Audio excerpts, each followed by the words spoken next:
এই ধরাতে তশরীফ আনলেন রহমাতাল লিল আলামিন। আল্লাহুম্মা সাল্লি আলা সাইয়্যিদিনা মাওলানা মুহাম্মদ ওয়া আলা আলি সাইয়্যিদিনা মাওলানা মুহাম্মদ।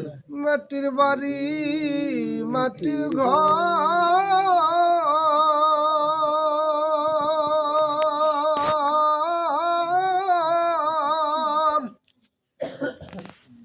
মাটির হবে বিছানা,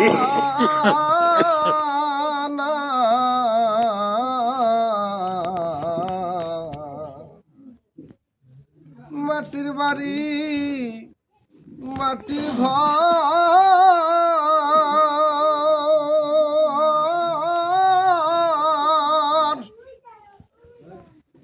মাটির হবে বিছানা,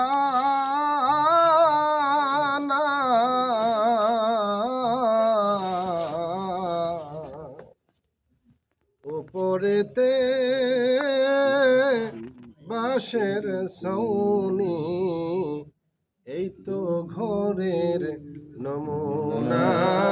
আল্লাহুম্মা সাল্লি আলা সাইয়্যিদিনা মাওলানা মুহাম্মদ ওয়া আলা আলি সাইয়্যিদিনা মাওলানা মুহাম্মদ। দেশে যাবি রে মন,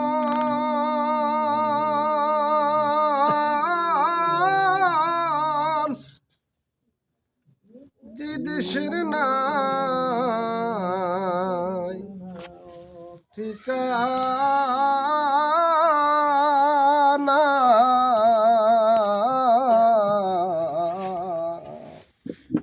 আপনাদের কষ্ট হচ্ছে না? কারণ আমাদের এলাকায় তো মিলাদ শরীফ হইলে তো শর্টকাট 1 মিনিটে শেষ হয়ে যায়। আসলে আমাকে যখন বাদুলা দাওয়াত দিয়েছে, এবার ইসুফ ভাই যখন বলছি যে মিলাদ যদি দাওয়াত দিয়ে মিলাদের শর্টকাট হয়ে যায়, আসলে মিলাদের নামে বন্ধবত নাই। আসে মুনাজাত করে কোন সময় আরেকটা দাওয়াতে যায় অনেক হুজুর বদনাম করতেছি না, কিন্তু আমার দাদা আব্দুল আলিম পীর সাহেব রহমতুল্লাহ আলাই যেভাবে মিলাদ করতেন আমি ছোটবেলায় দেখেছি। আধা ঘন্টা 1 ঘন্টা পর্যন্ত ওনারা সব পীর মাসে একটা মিলে মিলাদ করতেন, কিয়াম করতেন। আমার চাচা দেখলাম মসজিদের মধ্যে মিলাদ পড়ছে, আধা ঘন্টা লাগে, আমিও পড়ছি মসজিদের মধ্যে, আধা ঘন্টা পর্যন্ত মিলাদ চলছে। আসলে এই জিনিসগুলো এখন বন্ধ হয়ে গেছে। বাড়ি বাড়ি যেরকম সুন্দর একটা আয়োজন ছিল, এই জিনিসগুলো দিন দিন বন্ধ হয়ে যাচ্ছে। এই কারণে আমাদের অশান্তি। আগে মিলাদ মাহফিল হইতো, বাড়িতে দোয়া মাহফিল হইতো, সকলে মিলেমিশে একটা আয়োজন হইতো, শান্তিও লাগতো, শান্তিও ছিল। তো একটু মন খুলে আসলে কোরআন তেলাওয়াতের সময় দিলাম, কথা বলতেছে, কথা না বলে একটু সময় আমরা 10 মিনিটের মধ্যে শেষ করে দেব ইনশাআল্লাহ। আল্লাহুম্মা